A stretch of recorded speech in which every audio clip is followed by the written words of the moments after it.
Hello നമസ്കാരം. ജാങ്കോ ട്യൂട്ടോറിയലിലേക്ക് സ്വാഗതം. അപ്പോൾ ഇന്നത്തെ ക്ലാസ് നമ്മൾ പ്രധാനമായിട്ടും പറയാൻ പോകുന്നത് എങ്ങനെ നമുക്കൊരു ആപ്പ് ക്രിയേറ്റ് ചെയ്യാം എന്നതിനെ കുറിച്ചാണ്. അപ്പോൾ ജാങ്കോയുള്ള ആപ്പ് എന്ന് പറഞ്ഞാൽ നമ്മളൊരു പ്രൊജക്റ്റിനെ ഡിഫറെൻറ്റ് ഭാഗങ്ങളാക്കി തിരിക്കുന്നതിനെയാണ് ആപ്പ് എന്ന് പറയുന്നത്.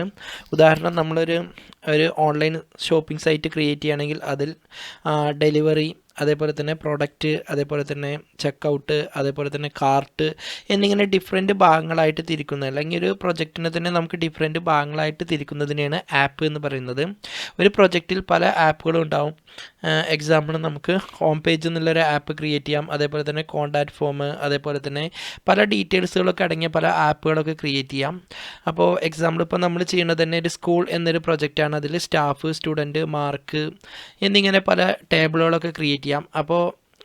അങ്ങനത്തെ ഓരോ ആപ്പുകളൊക്കെ ക്രിയേറ്റ് ചെയ്യാം. അപ്പോൾ ഇന്നത്തെ ക്ലാസ്സിൽ നമ്മൾ പ്രധാനമായിട്ടും പറയാൻ പോകുന്നത് എങ്ങനെ നമുക്കൊരു ആപ്പ് ക്രിയേറ്റ് ചെയ്യാം എന്നതിനെ കുറിച്ചാണ്. ആപ്പ് ക്രിയേറ്റ് ചെയ്യാൻ വളരെ സിമ്പിളാണ്.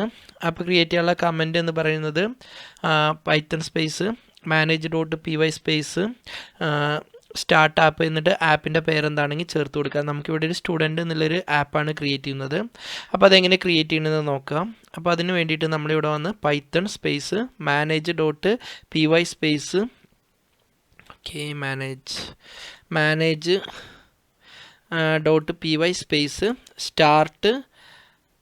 സ്റ്റാർട്ട് ആപ്പ് എന്ന് ചേർക്കുക. അതിനുശേഷം നമുക്ക് എന്താണോ ആപ്പിൻ്റെ പേര് വേണ്ടത് അത് ചേർക്കുക. അപ്പോൾ നമ്മളിവിടെ ക്രിയേറ്റ് ചെയ്യുന്ന ആപ്പിൻ്റെ പേര് എന്ന് പറയുന്നത് സ്റ്റുഡൻ്റ് ആണ്. എന്നിട്ട് എൻ്റർ അടിക്കാം. അപ്പോൾ നമുക്ക് ആ ആപ്പ് ഇവിടെ ക്രിയേറ്റ് ആയിട്ടുണ്ട്. ക്രിയേറ്റ് ആയോ എന്ന് ചെക്ക് ചെയ്യണമെന്നുണ്ടെങ്കിൽ ഇവിടെ ജസ്റ്റ് നോക്കിയാൽ മതി. അപ്പോൾ ഇതിൻ്റെ ഉള്ളിൽ നമുക്ക് സ്റ്റുഡൻറ്റ് എന്നുള്ളൊരു പേരിൽ ആപ്പ് ക്രിയേറ്റ് ചെയ്തിട്ടുണ്ട്. അപ്പോൾ നമ്മുടെ പ്രൊജക്റ്റിൻ്റെ ഉള്ളിൽ ഒട്ടുമിക്ക പല കാര്യങ്ങളും ഇതിൻ്റെ ഉള്ളിലാണ് നമ്മൾ ചേർത്ത് കൊടുക്കുന്നത്. അപ്പോൾ അത് ഓരോന്നും എന്താണെന്ന് നമുക്ക് തുടർന്നുള്ള ക്ലാസ്സുകളിൽ പറയാം. അപ്പോൾ ഇന്നത്തെ ക്ലാസ് ജസ്റ്റ് ഒരു ആപ്പ് എങ്ങനെ ക്രിയേറ്റ് ചെയ്യാം എന്നതിനെക്കുറിച്ച് മാത്രമാണ് പറഞ്ഞത്. ഓക്കെ, ഈ ആപ്പിൻ്റെ ഉള്ളിൽ വരുന്ന ഓരോ കാര്യങ്ങളും നമ്മൾ തുടർന്ന് വരുന്ന ക്ലാസ്സുകളിൽ പറയുന്നതാണ്. അപ്പോൾ അടുത്തൊരു വീഡിയോയുമായിട്ട് നമുക്ക് വീണ്ടും കാണാം. അപ്പോൾ ഇന്നത്തെ ക്ലാസ്സിനുള്ളിൽ പറഞ്ഞ കാര്യങ്ങളിൽ എന്തെങ്കിലും ഡൗട്ടോ അല്ലെങ്കിൽ കൂടുതലായിട്ട് എന്തെങ്കിലും അറിയണമെന്നുണ്ടെങ്കിൽ താഴെ ഡിസ്ക്രിപ്ഷനിൽ കാണുന്ന നമ്പറിൽ നിങ്ങൾക്ക് കോൺടാക്റ്റ് ചെയ്യാവുന്നതാണ്. അപ്പോൾ അടുത്തൊരു വീഡിയോയുമായിട്ട് നമുക്ക് വീണ്ടും കാണാം.